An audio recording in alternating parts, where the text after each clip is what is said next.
Hello everyone, मैं प्रशांत गुप्ता फिर से एक बार हाजिर हूँ आपके लिए वन डे वन क्वेश्चन का सीरीज लेकर के। सर आप कभी कभी डिसकंटिन्यू कर देते हैं। डिसकंटिन्यू करने का एकमात्र रीजन यह है कि थोड़ा सा मेरे पास समय अभाव यानी कि समय का थोड़ा सा अभाव रहता है, जिस वजह से आपके one day one question series में कभी कभी ऐसा होता है कि मैं नहीं डाल पाता हूँ। इसका तात्पर्य यह नहीं है कि आपको कभी भी क्वालिटी में कोई गिरावट मिलेगी, क्वालिटी हमेशा आपको हाई लेवल की मिलेगी। फिलहाल आपको एक क्वेश्चन समझाता हूं आज, ध्यान समझिएगा। अनंत लंबाई के एक समान रूप से आवेशित सीधे तार का रेखीय आवेश घनत्व, ये क्या कह रहा है? ध्यान से सवाल पढ़िए। किसी भी फिजिक्स के न्यूमेरिकल को सॉल्व करने से पहले एटलीस्ट 2 बार पढ़ना चाहिए। कितनी बार बच्चा? सॉरी, कितनी बार? 2 बार आपको पढ़ना चाहिए। आई बात समझ में? सर 2 बार पढ़ने से क्या होता है? 2 बार पढ़ने से आपको समझ में आता है कि क्वेश्चन आखिर आपसे बोलना क्या चाह रहा है। कहते नहीं, कहना क्या चाहते हो, बताया था मैंने। एक अनंत लंबाई के एक समान रूप से आवेशित सीधे तार का रेखीय आवेश घनत्व आपको दिया गया। रेखीय आवेश घनत्व यानी सर लेमडा की बात कर रहा है। रेखीय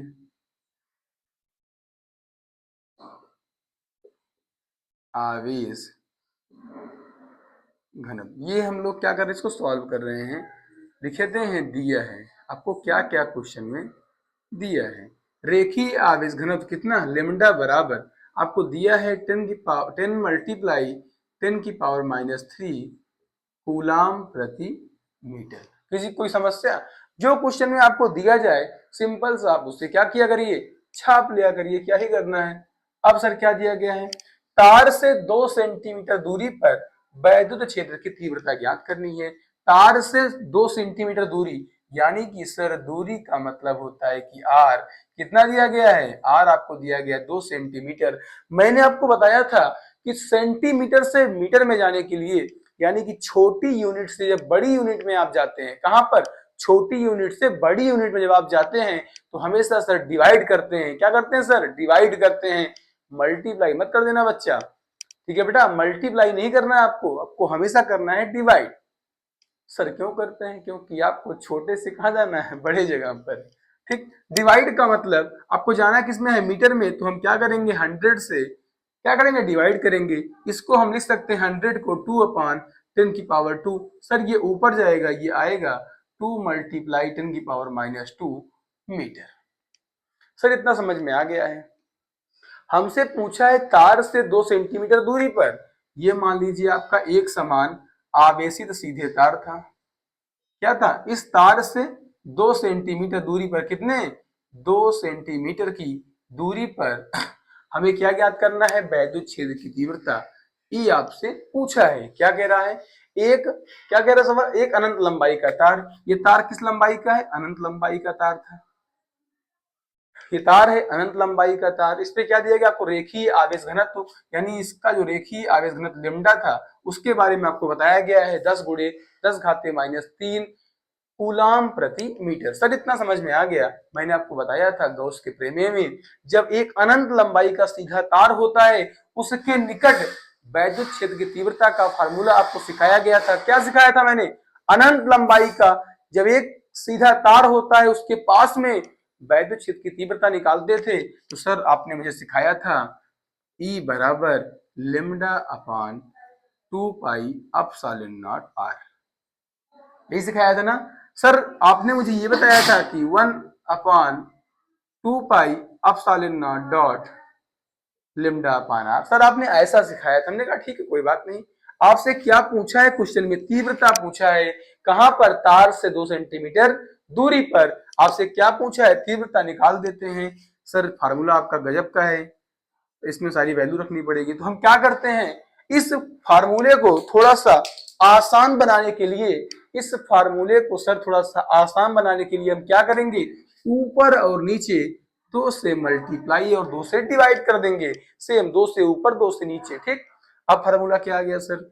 फार्मूला आ गया 1/2 का मल्टीप्लाई 2 में 4 पाई एप्सिलॉन नॉट डॉट 2 का मल्टीप्लाई लेमडा में 2 लेमडा अपान आर। सर गजब का फार्मूला है। आपने मुझे सिखाया था 1/4 पाई एप्सिलॉन नॉट का मान होता है 9 गुणे 10⁻⁹ तो बस वैल्यू पुट करिए, आपके सामने आपका आंसर होगा E बराबर 1 बाई, इस क्वेश्चन को करने के लिए जो आपका फार्मूला था, एक तार के निकट वैद्युत क्षेत्र की तीव्रता, एक तार के निकट जो वैद्युत क्षेत्र की तीव्रता आती है lambda upon 2 pi epsilon naught R आता है, उसी फार्मूले को मैं आपको सिखाया था। अब जाके मेरा गॉस के प्रमेय जो मैंने पढ़ाया था आपको, जाके आप चेक कर सकते हैं यूट्यूब पर। इतना आसानी से मैंने आपको सिखाया है कि क्या ही बताऊं। ठीक, ऊपर नीचे 2 से मल्टीप्लाई करते हैं, किस लिए? जिससे क्वेश्चन को आसान कर सकें। ये आपको हर कोई नहीं बताता है, आपको हर कोई नहीं बताएगा। ठीक, तो हम क्या करेंगे, 2 से मल्टीप्लाई किए, कितना हो गया 4 pi epsilon naught R. Sir समझ में आ गया। इसका मान सर कितना होता है? इसका मान होता है 9 गुणे 10⁻⁹ गुणे 2 गुणे, सर लेमडा का मान कितना दिया गया? लेमडा का मान 10 गुणे 10⁻⁻3। सर आर का मान कितना है? आर का मान 2 गुणे 10⁻⁻2। सर 2 से 2 कट गया। सर इसको हम ऊपर भेज सकते हैं, बिल्कुल भेज सकते हैं, भेज दीजिए। इसके आगे का हम लोग यहाँ कर दे रहे हैं। ई बराबर 10 गुणे 9 कितना गया? 10 9 सर 90 आता है। 10⁻9 गुणे 10⁻9 गुणे 10⁻−3। सर ये -2 ऊपर गया, ये हो गया 10⁻+2। आई बात समझ में? अब हम लिख सकते हैं क्या? 10⁻9 2 11, 11 में से 3 गया सर 8, 2 10 1 11, यानी कि 8 आएगा। तो हम लिख सकते हैं 90 गुणे 10⁸ या फिर सर इसको हम लिख सकते हैं क्या? 9 गुणे 0 यहाँ पर शिफ्ट कर दीजिए आप, तो 9 गुणे 10⁻9 कूलाम मीटर। तीव्रता का मात्रक क्या आता है? ई बराबर क्या होता है, किसी को पता है? वैद्युत क्षेत्र की तीव्रता, इसका मात्रक मुझे भी नहीं पता है, शायद न्यूटन अपॉन क्या, बताना आप लोग। ई का मात्रक कमेंट में आप लोग मैसेज कीजिएगा, ठीक है? तीव्रता का मात्रक आप लोग क्या कीजिएगा? कमेंट में मैसेज कीजिएगा। ठीक, धन्यवाद।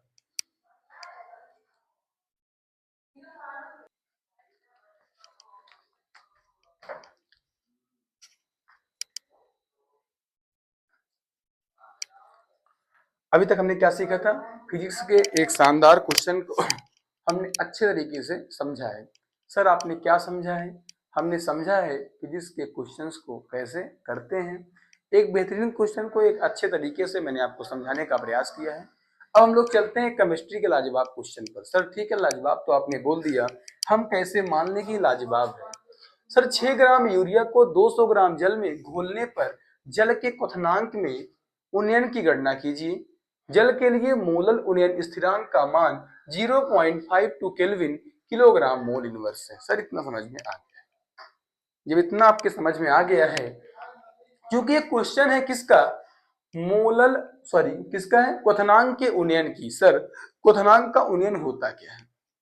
क्वथनांक का उन्नयन होता है, उन्नयन का मतलब वृद्धि, क्वथनांक में वृद्धि। सर ये कैसे होता है? जब किसी शुद्ध विलायक में कोई अवाष्पशील वैद्युत अपघट्य को मिलाया जाता है तो उसके क्वथनांक में क्या आती है? वृद्धि आती है। क्वथनांक में हुई इस वृद्धि को हम क्या कहते हैं? क्वथनांक का उन्नयन कहते हैं। क्या कहते हैं? क्वथनांक का उन्नयन। इतनी बात आशा है कि आपको समझ में आई होगी। ठीक सर, ठीक है, समझ में तो आ गया है। तो देखते हैं हम लोग कैसे इस क्वेश्चन को अच्छी तरीके से समझने का प्रयास करते हैं। सर समझाइए आप। 6 ग्राम यूरिया को, सवाल लिखिए जो आपको दिया जाए। आपको दिया गया है क्या? यूरिया 6 ग्राम यूरिया, इसका मतलब आपको दिया गया, चूंकि 6 ग्राम है, इसका मतलब सर मुझे दिया गया यूरिया का भार कितना है? ये 6 ग्राम। सर समझ में आ गया है।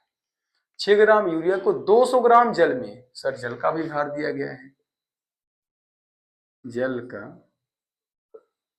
भार कितना दिया गया सर? 200 ग्राम। सर इतना समझ में आ गया। घोलने पर जल के क्वथनांक में उन्नयन की गणना करना है। सर मुझे ज्ञात करना है किसका? जल के क्वथनांक की गणना। आपसे पूछा क्या है? जल का क्वथनांक। सर समझ में आ गया। जल के लिए मोलल उन्नयन स्थिरांक का मान, सर मुझे दिया गया है क्या? मोलल उन्नयन स्थिरांक, मूलल उन्नयन स्थिरांक का मतलब सर मुझे केवी का मान दिया गया है 0.52 kelvin kilogram mole inverse. Sir इतना समझ में आ गया है। अब सर आपसे पूछा है जल के लिए जल के क्वथनांक की गणना करना है। जल, अब सबसे पहले तो आप मुझे ये बताइए, यूरिया का भार 6 ग्राम है, जल का भार 200 ग्राम है, इसमें विलेय क्या है और विलायक क्या है? सर जो कम मात्रा में होता है वही क्या होता है? विलेय। क्योंकि ये विलेय है, हमने आपको बताया था विलेय को लिखते हैं स्मॉल डब्ल्यू से, विलेय के भार को, और सर विलायक के भार को लिखते हैं किससे? कैपिटल डब्ल्यू से। क्योंकि ये कम मात्रा में है, जो कम मात्रा में है वही विलेय है, जो अधिक मात्रा में वही क्या है? विलायक है। सर इतनी बात समझ में आ गई। सर मुझे ज्ञात करना है जल के क्वथनांक की गणना। मैंने आपको बताया था जो जल के क्वथनांक जो होता है, सॉरी जो हम विलायक के क्वथनांक की बात करते हैं वो किसके समानुपाती होता है? क्वथनांक का उन्नयन किसके समानुपाती होता है? सर क्वथनांक का उन्नयन समानुपाती होता है मोललता के। किसके? मोललता के। आई बात समझ में? सवाल एक बार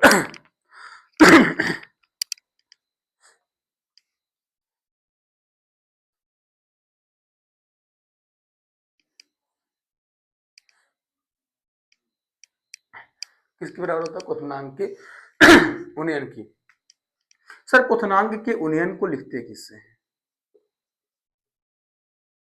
सर क्वथनांक का उन्नयन, आपसे क्या पूछा था सवाल में? आपसे सवाल पूछा क्वथनांक में उन्नयन, आपसे सवाल में पूछा था क्वथनांक का उन्नयन, उसकी क्वथनांक में कितनी वृद्धि हो गई है। जल में यूरिया को जब हम जल में घोलते हैं तब उसके क्वथनांक में कितनी वृद्धि हुई है, यानी क्वथनांक का उन्नयन आपसे पूछा है डेल्टा टीबी बराबर क्या होगा। आई बात समझ में? सर आ गया है। क्वथनांक का उन्नयन इसको लिखते किससे? ये किसके समानुपाती होता है? क्वथनांक का उन्नयन डेल्टा टीबी ये समानुपाती होता है सर मूललता के। इसके? मूललता यानी स्मॉल एम से। इतना मैंने आपको सिखाया था। सर आपने बताया था जब ये समानुपाती का चिन्ह हटता था एक नियतांक आता था डेल्टा टीबी बराबर, उस नियतांक का नाम था केबी गुणे स्मॉल एम। सर यही केबी है। केबी का नाम क्या है सर? मोलल उन्नयन स्थिरांक। इसी केबी को हम बोलते थे क्या? मोलल उन्नयन स्थिरांक। ये केबी क्या है? मोलल उन्नयन स्थिरांक है। सर स्मॉल एम क्या है? यही तो है मोललता। ये क्या है? मोललता है। इतनी बात आपको समझ में आ गई होगी। क्वेश्चन सॉल्व करने के जो तरीके होते हैं वो बहुत ही आसान होते हैं और कभी कभी बहुत ही कठिन होते हैं। फिलहाल मैं आपको सिखाता हूँ एकदम आसान से आसान तरीका, ठीक है? समझने का प्रयास करते हैं। क्या ये केबी है? तो सर ठीक है, केबी आपने बता ही दिया है। सर मोललता आपने बताया था, मोललता होता क्या है? आपने सिखाया था 1000 ग्राम या फिर 1 किलोग्राम विलयन में नहीं बेटा, विलायक में 1 किलोग्राम या फिर 1000 ग्राम विलायक में उपस्थित विलेय के मोलों की संख्या विलयन की क्या कहलाती थी? मोललता। सर मुझे मोललता का फार्मूला याद है तो बस छाप दीजिए बेटा, क्या ही करना है। डेल्टा टीबी बराबर केबी गुणे क्या? विलेय का भार यानी स्मॉल डब्ल्यू गुणे कितना? 1000 अपॉन विलेय का भार बटा विलेय का अणुभार यानी स्मॉल एम गुणे विलायक का भार किसमें? चूंकि ऊपर 1000 से मैंने गुणा किया है तो विलायक का भार किसमें? ग्राम में।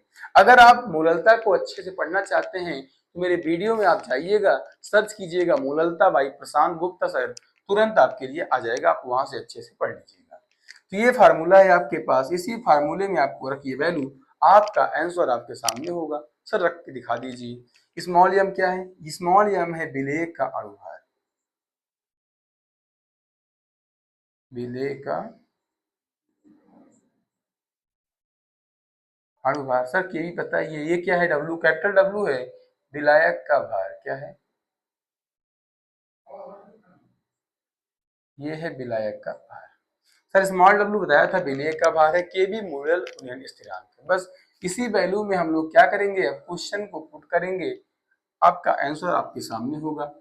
सर डेल्टा टीबी मुझे ज्ञात करनी थी बराबर क्या था, केबी का मान सर कितना दिया गया सवाल में, 0.52, 0.52 मल्टीप्लाई, सर स्मॉल डब्लू का मान मुझे दिया गया है 6 ग्राम गुणे 1000 बटा, सर स्मॉल एम, सर विलेय का अनुभार, विलेय का अनुभार निकालने के लिए पहले आपको विलेय का फार्मूला पता होना चाहिए। सर विलेय का फार्मूला क्या होता है, विलेय का मतलब है यूरिया, यूरिया का फार्मूला होता है क्या, NH2CO NH2 क्या होता है, NH2CO NH2, विलेय यानी कि यूरिया, यूरिया का अनुभार क्या आएगा, आएगा 60, लेकिन इसका फार्मूला क्या होता है, NH2CO NH2, नाइट्रोजन का 14, हाइड्रोजन का 2, कार्बन का 12, सर ऑक्सीजन का अनुभार 16, नाइट्रोजन का 14, हाइड्रोजन का 2। बेटा एक हाइड्रोजन नहीं है, दो हाइड्रोजन है, एक हाइड्रोजन का अनुभार 1 होता है, दो का 2 होगा, आप पूरा ऐड करिए, आएगा कितना 60, सर लिख दीजिए यहाँ पर 60 मल्टीप्लाई, सर कैपिटल डब्ल्यू यानी विलायक का जल का भार कितना है, जल का भार है 200 ग्राम, सर 0 से 0 कट गया, 2 जीरो ऊपर 2 जीरो नीचे, 1 जीरो से 0 कट गया, सर 6 से 6 कट गया, सर डेल्टा टीबी बराबर हमारे पास आ गया है 0.52 केल्विन, यही आपका आंसर है, ये 2025 में आया था, यही क्या है आपका आंसर। इतने ध्यान से धैर्य पूर्वक पढ़ने के लिए धन्यवाद, इतने ध्यान से पढ़ने के लिए धन्यवाद। देखिए जो मैं करा रहा हूँ ये 1 डे 1 क्वेश्चन का सीरीज, ये सिर्फ अपने लिए नहीं करा रहा हूँ, ये आपके लिए करा रहा हूँ, आपके बेहतर भविष्य के लिए करा रहा हूँ।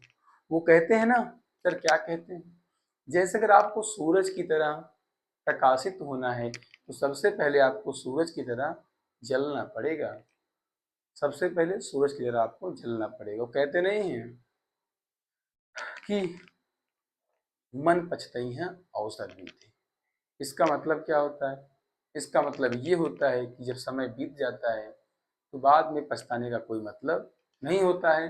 इसीलिए कहता हूँ सिर्फ व सिर्फ आप पढ़ाई पे ध्यान दीजिए, बाद में वही होगा, आप पढ़े नहीं हैं, आपका समय बीत गया है, सिर्फ व सिर्फ आपको फोकस कहाँ करना है, पढ़ाई पर करना है, ठीक है। कहते नहीं परिश्रम इतना शांति से करो कि सफलता आपके लिए क्या करे, शोर मचा दे। जब आप अच्छे से पढ़ाई करोगे, कैसे, जब आप अच्छे से पढ़ाई करोगे तो अपने आप एक दिन जब आपका रिजल्ट आएगा क्लास 12th का या फिर कहीं आप कुछ बन जाएंगे तो अपने आप ही सब कुछ निखर के आ जाएगा।